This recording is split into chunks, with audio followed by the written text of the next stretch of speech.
Hello, I'm Pete Nash and we are in one of the rooms in my house and we're about to open the brand new set of mono Beatles vinyl albums.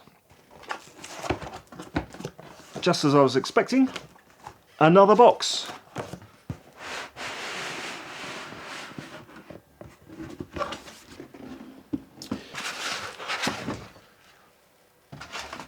Luckily enough, we have the Beatles in Mono.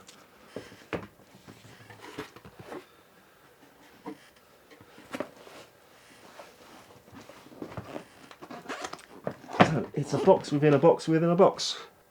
I think this might just... Oh. The mono mixes from the original masters, 11 albums pressed on heavyweight 180 gram vinyl, replicas of the original LP sleeves and artwork.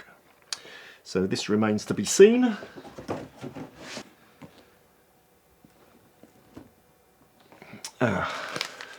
Do not eat or throw away.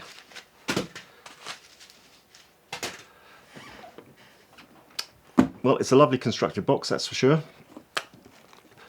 Keeping all the vinyl nice and solid.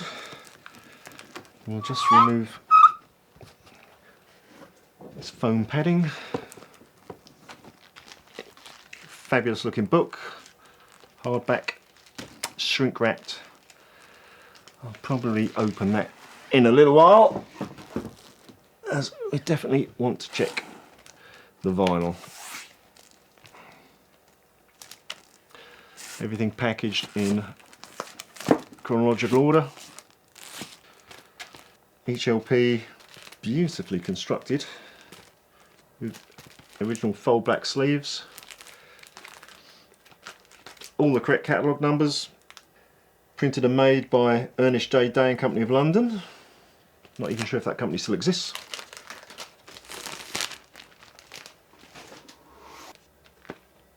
Lamination to the front.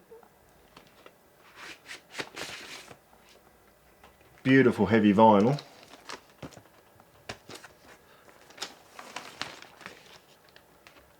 Perfect replica of the original gold label parlophone here. Original catalogue numbers, matrix numbers in the run-out groove appear to be scratched in instead of pressed in. But the vinyl itself is absolutely beautiful.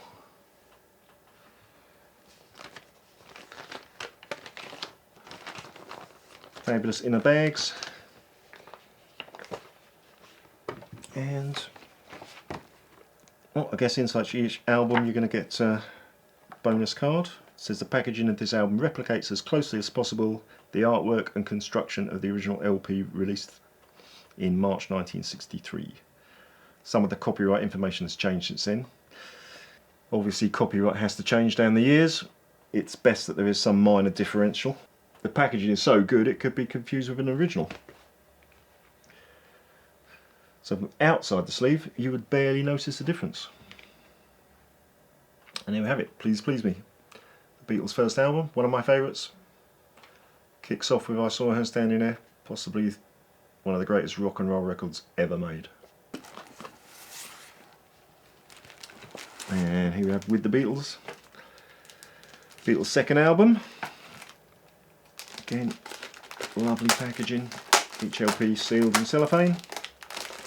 Shame to open them really.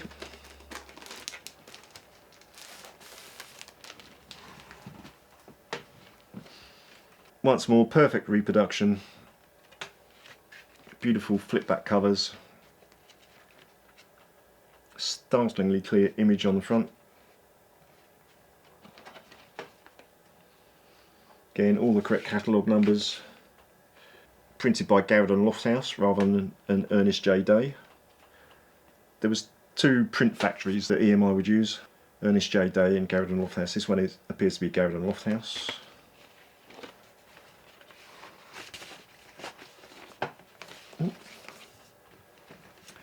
Lovely heavy vinyl again.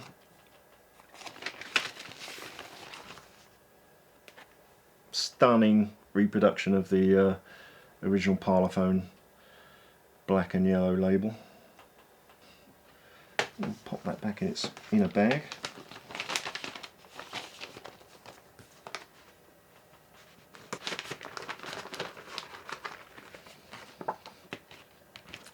Okay, nicely laminated. Laminate goes all the way around to the flip back covers.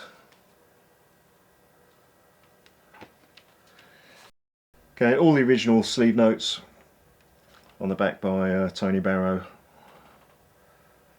Fabulous album, which knocked their first album from the #1 spot. It's really such a band. The only person that could knock the Beatles from #1 were the Beatles. Even the original advert for Emitex cleaning material. As everybody knows, Beatles' third album, it's a classic, Hard Day's Night. 50th anniversary of that film this year. Well, again, what can you say? These albums are absolutely pristine. Garrett and Lofthouse sleeve. The same flip back covers. The attention to detail is wonderful.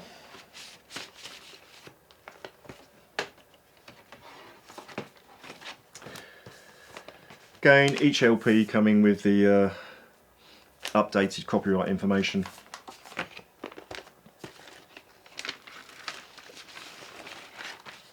It's just lovely to pull these LPs from their sleeves.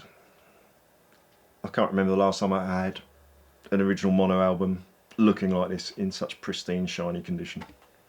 So, Hard Day's Night, as every Beatles fan will know, side 1, all the tracks were from the film soundtrack, and side 2, all original Lennon-McCartney compositions. And surprise, surprise, another smash hit, #1. The typeface of the titles seems absolutely spot on. Mono for these 3 albums was the norm. First 2 albums recorded on 2-track tape recorders. By the time The Hard Day's Night was recorded, they'd upgraded to 4-track, but it was still, to all intents and purposes, live recordings, so mono is the way you want to hear them. The first Beatles album that was all written by just John Lennon and Paul McCartney. In fact, the only album just written by John Lennon and Paul McCartney, as all the other self-written albums had George Harrison compositions on as well. Presumably, next out of the box should be Beatles for Sale. That's a bit of luck, it absolutely was. Beatles' 4th album, Beatles for Sale. First Beatles album with a gatefold sleeve. No song titles on the back, but the original album wouldn't have come in this lovely cellophane. So anybody buying it could have opened the cover up to see the song titles there printed on the inside cover. Above a fabulous photograph of the Beatles live on stage at the Washington Coliseum.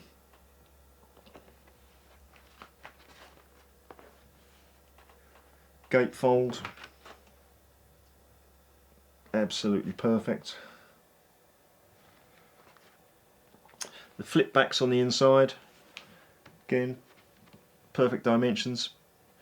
If you didn't have one to hand side by side, you probably wouldn't be able to tell it from an original.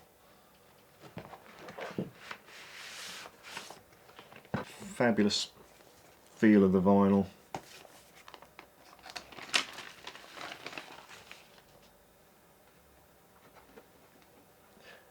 Just as the previous 3 albums. Great reproduction on the labels. One of my particular favourite albums, stuff full of some of the cover versions that the Beatles used to play when they were a club band in Hamburg. It's not to say the original Lennon-McCartney songs on the album aren't good, because nearly every one of them was considered as a single. When you've got tracks such as 8 Days a Week, I'm a Loser, What You're Doing, each of these could easily have been a hit single. This is a great album. And right, Help. Quite interesting. There's has patents pending at the bottom, but I think by 2014 the patent would definitely have been approved. Let's once again peel open this cellophane. Get another beautiful LP sleeve out.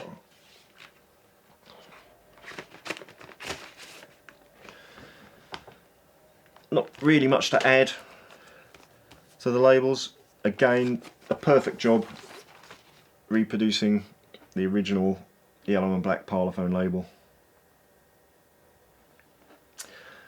Another fantastically heavy slice of vinyl. Just feels so good. A lot of you may remember the reissued albums from 1970s and 80s that were basically like wobble boards. These ones firmly solid as they were in the 60s.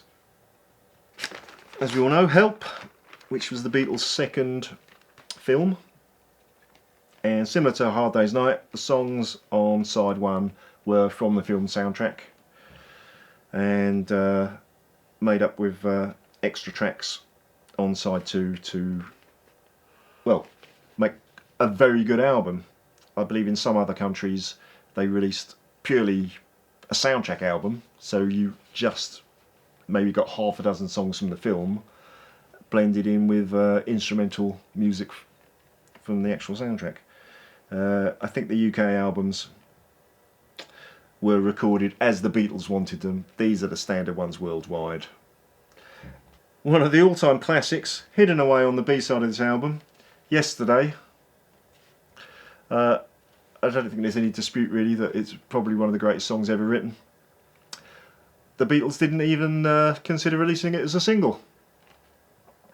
Not until many years later anyway. It's simply another album track. That's how good they were as composers. And next in line is Rubber Soul. We are now getting to seriously good album territory. Not to say that the previous five weren't, but if you're going to start saying albums are classics, from Rubber Soul onwards, they absolutely were.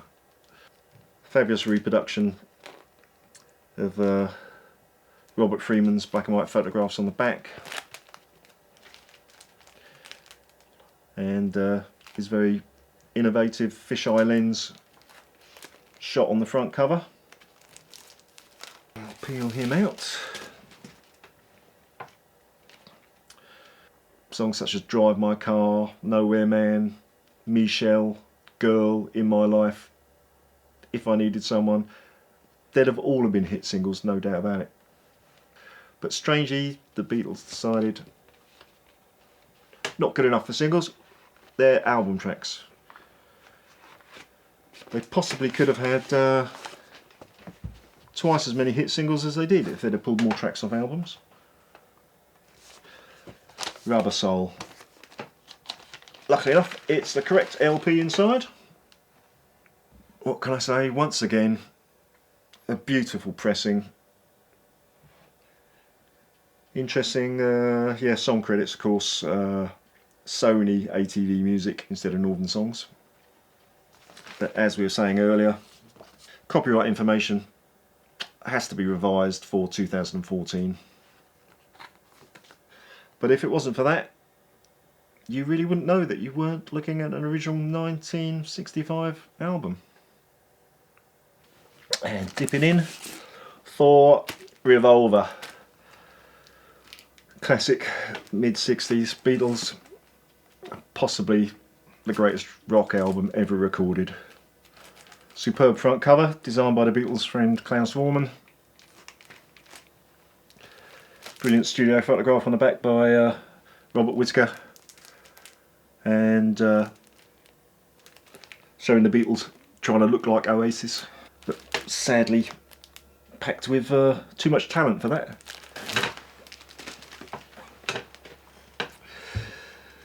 Well, I won't ever get bored if you're looking at the perfect flip back sleeves. Let's open her up. Another slab of weighty vinyl. Fabulous labels once again. Yellow really showing up on the Parlophone label. Absolutely pristine. Can't actually wait to play this one in mono, as by this period stereo was really coming in as the main format. Again, general information inside, updating you about copyright information, and all in all, what could be said about the best album ever made? If you don't own this LP, then you don't know rock music. You've got to own this album. On to what's possibly regarded as Beatles classic, Sgt. Pepper's Lonely Hearts Club Band. Another one of the gatefold albums. This one, all the lyrics printed on the back. I think it's known as the first rock album that actually had the lyrics printed on the sleeve.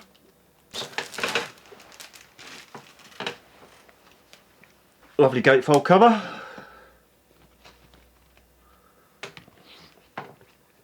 Wonderful shot of the band in their full Sgt. Pepper regalia. The originals had a set of inserts, cut out inserts, and here we are. Perfectly reproduced. Whole package designed by artist Peter Blake. Many of these in the original albums are missing because of course they were meant to be cut out. So great to see. The album itself, the original albums had a red and white wash inner sleeve, but I'm not sure if we have this in this reissue. Let's have a little look.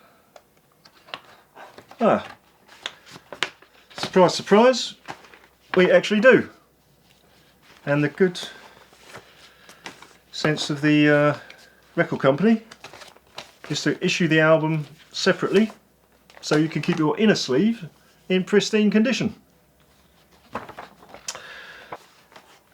But that's a very nice touch.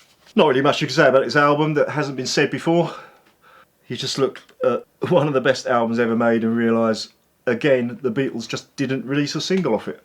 Second track, With a Little Help from My Friends, I think has been #1 in the charts for 3 different artists.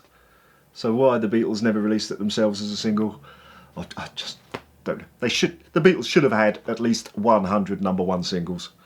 Fantastic album. Well, surprisingly, next in the box, actually Magical Mystery Tour. Wasn't originally released as an album in the UK. It was a double EP set. It was issued as an album in the US and several other countries. And looking at the catalogue number here, this is going to be a reproduction of a US copy.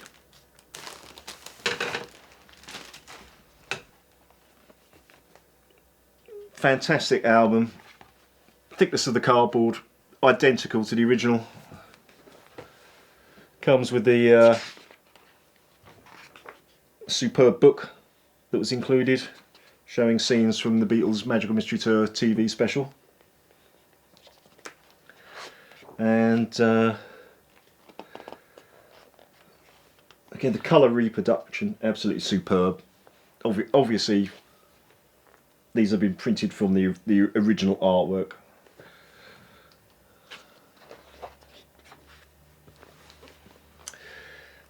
Scene of the Beatles at their psychedelic best, performing I Am the Walrus.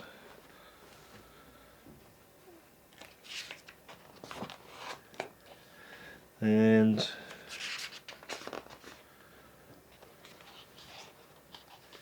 great photograph of George and John sitting in, I think that's Raymond's Review Bar actually, watching Janice the Stripper on stage. Well worth watching Magical Mystery Tour just for that scene.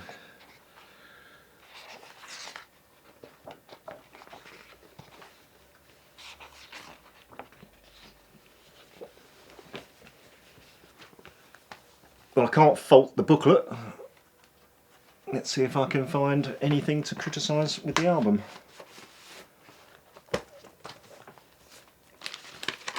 If it's a reproduction of the US version, it should have a capital label, which indeed it does. Reproduction of the original Capitol label with the rainbow swirl on the outside. Perfect reproduction. Again, nice solid vinyl.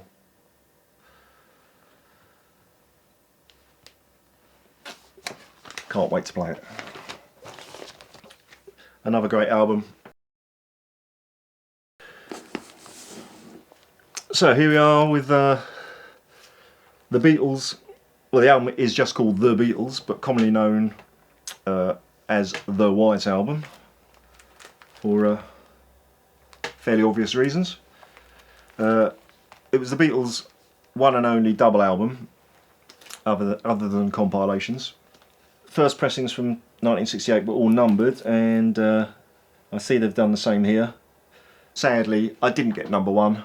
The Beatles group name nicely embossed on the front, as the originals are, and nicely opened up,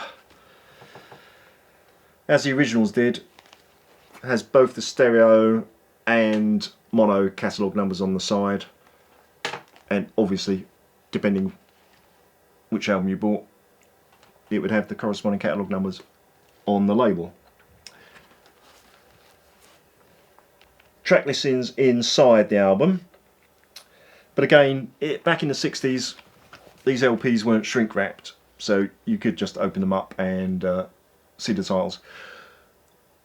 But really, you were going to buy the album anyway, no matter what the track listing was. It was the new Beatles album, let's get it. LPs come out the top rather than the side. That's absolutely correct for a reproduction of an original 1968 pressing. Beautiful reproductions of the labels. This was the first album to appear on the Beatles' own Apple label.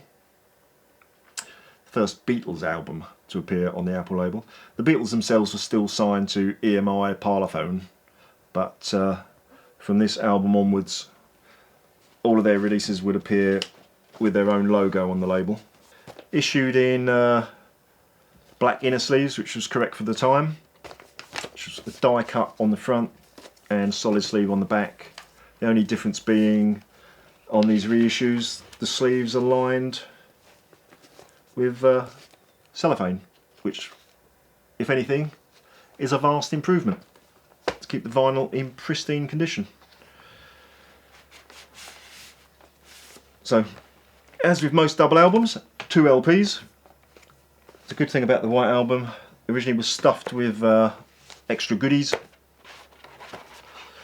So if we have a little feel inside, should be a poster, and lo and behold, yeah, again, exactly the same as the original. Folds out to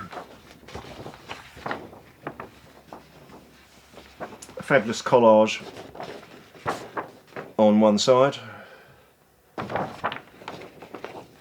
As with Sgt. Pepper and Magical Mystery Tour, the lyrics to every song printed on the reverse.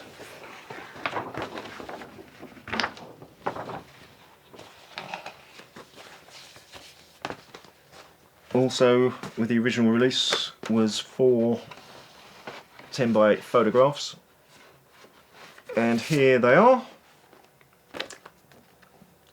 Again, fabulously reproduced, superb quality, glossy colour photos of John, Paul, George and Ringo.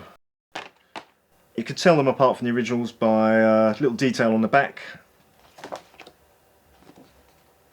Artwork, copyright, Apple Corps Limited. So if anybody tries to pass them off as originals, you won't get ripped off. A nice touch. Even though this was a double album, the Beatles still did not pull any tracks off it as a single. But you can just read through this album songs such as Back in the USSR, Dear Prudence, Obladi Oblada, While My Guitar Gently Weeps would have been a guaranteed #1 any year. The last album in the box Beatles Mono Masters. Now this wasn't originally a Beatles album. This is a later compilation of all the tracks that were never originally on an album. So all the singles, B-sides, EP tracks and a few other obscure odds and ends all compiled together on, well, it's a triple album. So it's 3 times 180 grams. It's a heavy slab of an album. A tri-fold sleeve.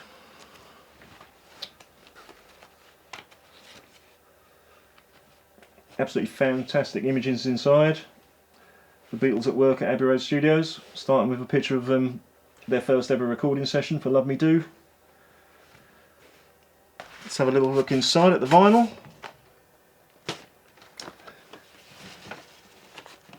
So 3 LPs, one on the inner gatefold, just a little tight to get out, and so again using the back sleeves, Apple labels,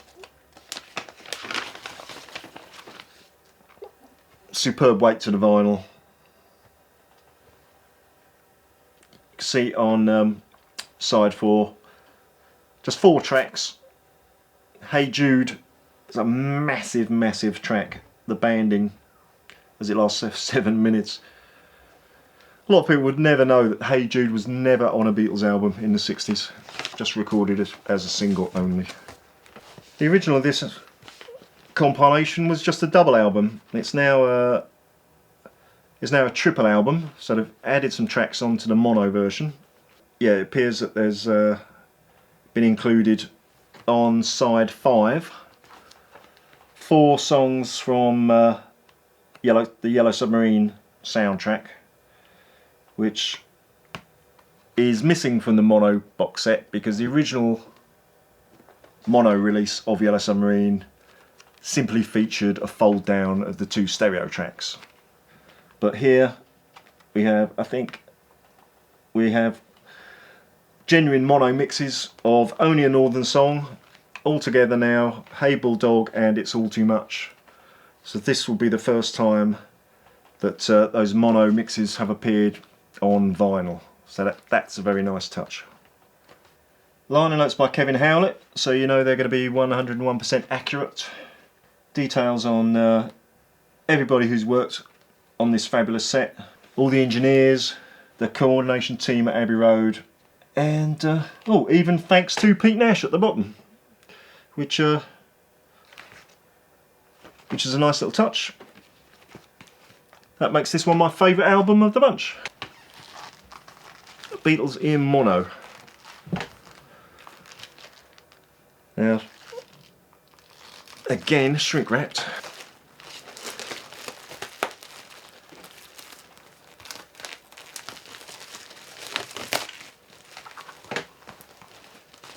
Very heavy hardback book.